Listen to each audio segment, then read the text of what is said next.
Question पढ़ाएंगे, यहाँ पर आंसर यहाँ भी पढ़ाएंगे और यहाँ भी पढ़ाएंगे। देख सकते हैं आप इस क्वेश्चन को, ठीक है। आप इस क्वेश्चन को क्या कर सकते हैं, देख सकते हैं। पहला क्वेश्चन है बल किसे कहते हैं, बिल्कुल ट्रिक द्वारा जानेंगे। किताब की परिभाषा है तो क्या हुआ, बिल्कुल हम इसे ट्रिक के द्वारा जानेंगे। आप देख सकते हैं बल किसे कहते हैं। हम यहाँ पर बल लिख देंगे, बल हमने लिख दिया। बल किसी आदमी के शरीर में अगर होगा, किसी भी आदमी के शरीर में अगर बल अगर आ जाएगा तो उस आदमी को खींच ज्यादा बढ़ता है। खींच, आदमी को ज्यादा खींच बढ़ेगा, यानी उस आदमी को गुस्सा बहुत आएगा, गुस्सा।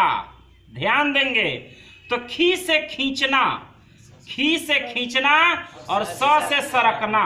खींचने और सरकने को हम बल कहते हैं। खी से हो गया हमारा खींचना, वेरी गुड। और स से हो गया हमारा सरक, नमयाकार ना, सरकना। यानी खींचना और सरकना ही बल कहलाता है। ये परिभाषा तो हम 8 क्लास के लेवल पर दे दिए, बट आप लोग थोड़े हायर क्लास के बच्चे हैं, इस बात को जानेंगे कि बल किसे कहते हैं। खींचने और सरकने को हम बल कहते हैं। ध्यान देंगे, जब भी हम किसी वस्तु पर बल लगाते हैं, उसको खींचते हैं, तो वह वस्तु जो होती है रुकी हुई होती है तो चलने लगती है।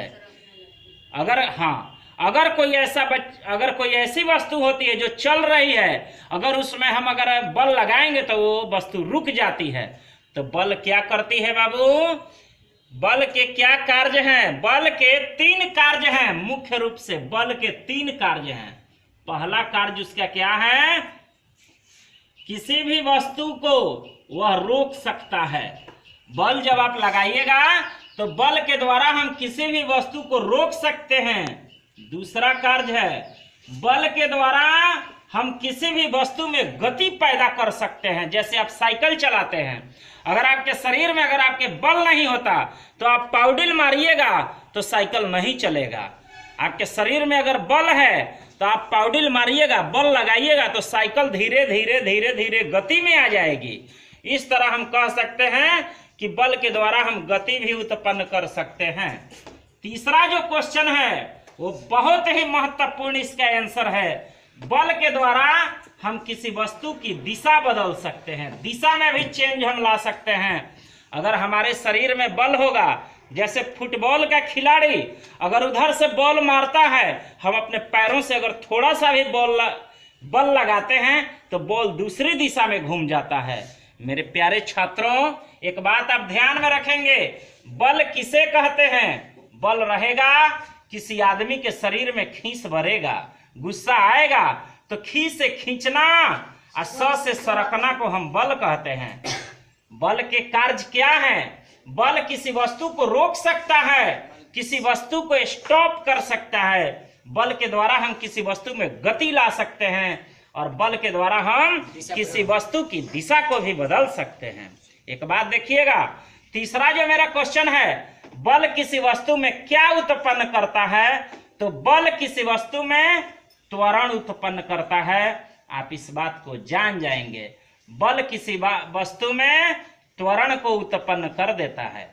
नेक्स्ट क्वेश्चन है आपके लिए, बल किसे कहते हैं बताइए। खींचना और सरकना को हम बल कह देते हैं। बल के द्वारा हम क्या कर सकते हैं, किसी वस्तु को रोक सकते हैं, किसी वस्तु को रोक सकते हैं, किसी वस्तु में गति उत्पन्न कर सकते हैं और किसी वस्तु की दिशा परिवर्तन कर सकते हैं। यस, बल किसी वस्तु में क्या उत्पन्न करता है, किसी वस्तु में त्वरण उत्पन्न करता है। बहुत बढ़िया, वेरी गुड, ओके। फिर भी मैं आपसे कहता हूं कि अगर आपको एक ब्रिलियंट स्टूडेंट बनना है, आप तुरंत ही खुरपाती बीएनसीसी को सब्सक्राइब करके बेल आइकन दबाएं और प्रत्येक दिन आपके पास वीडियोस जाएगा आपके क्लास बाय क्लास का, आप उसे देखें। अगर आप ट्यूशन पढ़ने में सक्षम नहीं है, दूर है आपका घर, आप नहीं आ सकते हैं, आप इस वीडियोस के द्वारा भी कर सकते हैं। लेकिन एक बात सुन लीजिए, जो मजा लाइव क्लास करने में है वो मजा वीडियोस देखने में नहीं है। वो तो एक ऑप्शन दिया गया है आपके सामने कि आप अगर आप सक्षम हैं बसंतपुर में बैंक ऑफ इंडिया के बगल में आने के लिए, तो आप आइए बसंतपुर और आप हमसे क्लास कीजिए।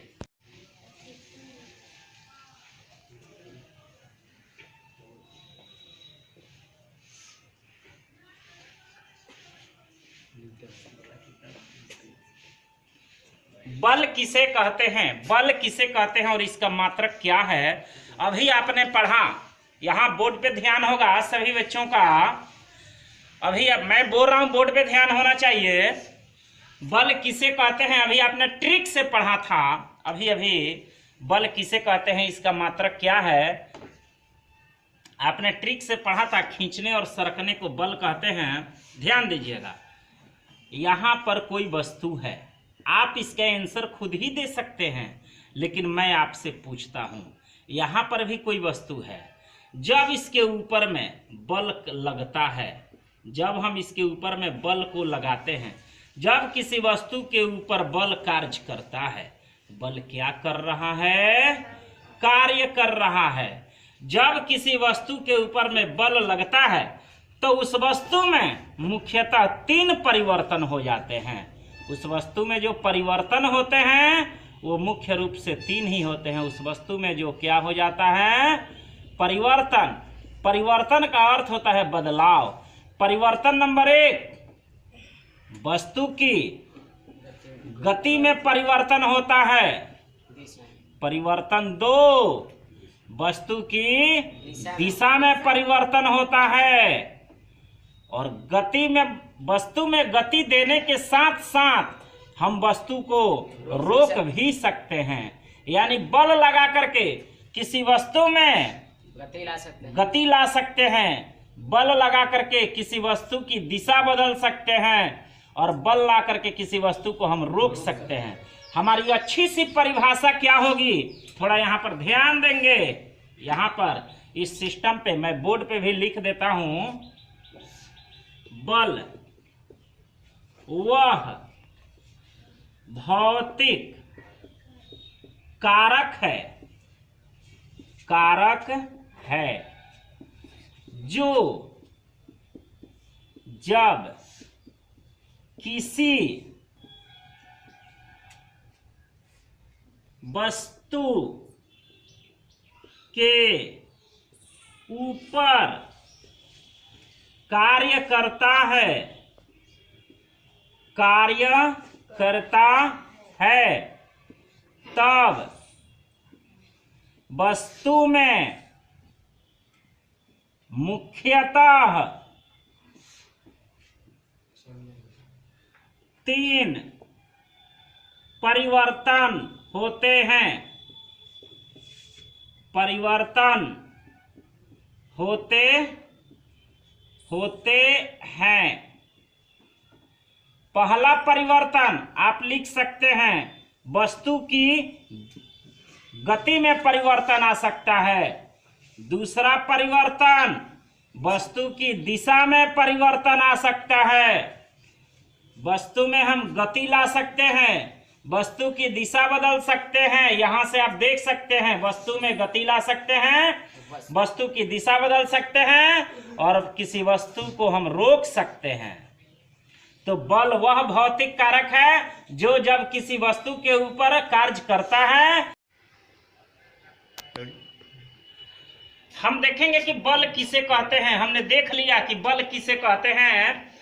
बल वह भौतिक कारक है। कारक हमने क्यों कहा, बल को हमने कारक क्यों कह दिया बच्चों, ध्यान देंगे। कारक हम किसे कहते हैं, जो काम करता है उसे ही हम कारक कहते हैं। आप देखिएगा, बल कार्य करता है, बिना बल का आप चल नहीं सकते हैं, तो बल काम किया कि नहीं किया। बिना बल का आप कोई वर्क, आप कुछ भी नहीं कर सकते हैं। साइकिल चलाने में बल लगता है, वो आप काम नहीं कर रहे हैं, वो शरीर का बल काम कर रहा है, इसीलिए हम बल को कारक कहते हैं। बल को हम क्या कह देते हैं, कारक। उसमें भी कहा गया है कि बल एक भौतिक कारक है। ध्यान दीजिएगा, बल एक भौतिक कारक है। भौतिक कारक किसे कह देते हैं, जिसे हम अपने आंखों से देख सकते हैं और हाथों से अपने छू सकते हैं, उसे ही हम भौतिक कारक कहते हैं। बताइए, कोई बच्चा अगर साइकिल चलाता है तो आप आंख से देखते हैं कि नहीं देखते हैं। इसीलिए हम कहते हैं कि बल एक भौतिक कारक है। ध्यान दीजिएगा, बल एक रासायनिक कारक हम नहीं कहते हैं, बल एक भौतिक कारक है। भौतिक कारक, भौतिक चीजों को हम आंखों से क्या कर सकते हैं, देख सकते और हैं। अपने हाथों से क्या कर सकते हैं, छू सकते हैं। तो बल एक भौतिक कारक है। आपने ट्रिक से परिभाषा पढ़ा था कि जिसके भी शरीर में बल होगा उसको खींच बढ़ेगा। खींच, तो खी से हो गया खींचना, और स से सरकना। खी से खींचना, और स से हो गया हमारे पास सरकना। दोनों के अंत में हम देखेंगे यहां भी 9 है और यहां भी 9 लेटर है, तो बल का जो हमारा मात्रक हो गया वो न्यूटन हो गया। 9 से हमारा न्यूटन। ये वीडियो बल का मात्रक खींचना 9 है लास्ट में, यहां भी 9 है, तो 9 से क्या हो गया हमारा न्यूटन हो गया। इस तरह से हम आपको बायोट्रिकी पढ़ाएंगे इस चैनल में। ओके, ये क्वेश्चन है हमारे पास भौतिकी का। क्वेश्चन है हमारे पास विस्थापन किसे कहते हैं, इसे हम बायोट्रिकली जानेंगे, बायोट्रिक जानेंगे बिल्कुल। विस्थापन किसे कहते हैं देखेंगे, विस्थापन किसे कहते हैं। हमारा उत्तर शुरू होता है ब। क्वेश्चन है हमारा ब, थोड़ा हम ध्यान देंगे। प, फ, ब, भ और म। ब यहाँ पे है, ब से विस्थापन, ब से हो गया हमारा विस्थापन। विस्थापन किसे कहते हैं हमारा ये सवाल हो गया। प से प्रारंभिक दूरी, प से हो गया हमारा प्रारंभिक दूरी, या प्रारंभिक हम बिंदु कह सकते हैं। प से हो गया प्रारंभिक बिंदु। देखेंगे म के अंत में ओ आ रहा है, ओ आ गया, ओ से हो गया हमारा अंतिम बिंदु। ध्यान देंगे बच्चों, अंतिम बिंदु। ओके, हमारा आंसर क्या हो गया, प्रारंभिक बिंदु और अंतिम बिंदु। हमारे पास 2 बिंदुएं हो गई, एक हो गया प्रारंभिक बिंदु और एक हो गया अंतिम बिंदु। तो प्रारंभिक बिंदु और अंतिम बिंदु के बीच की जो दूरी होती है इसे ही हम ब से विस्थापन कहते हैं। फाइनल ध्यान याद रख लीजिएगा, विस्थापन किसे कहते हैं। प, फ, ब, भ, म। प से प्रारंभिक बिंदु, म के अंत में ओ है, ओ से अंतिम बिंदु। प्रारंभिक बिंदु और अंतिम बिंदु के बीच की दूरी को हम विस्थापन कहते हैं। बच्चों, अगर आपको ऐसी पढ़ाई का आनंद लेना है बिल्कुल, तो आप खुरपाती BNCC को सब्सक्राइब करके बेल आइकन दबाएं और ऐसी पढ़ाइयों का आनंद लें। 7th, 8th, 9th, 10th, 11th, 12th कोई भी विषय होगा आप कमेंट बॉक्स में क्वेश्चन भेज सकते हैं, मैं उस क्वेश्चन का वीडियोस बना करके आपके पास डाल दूंगा, आप उसे देख सकते हैं।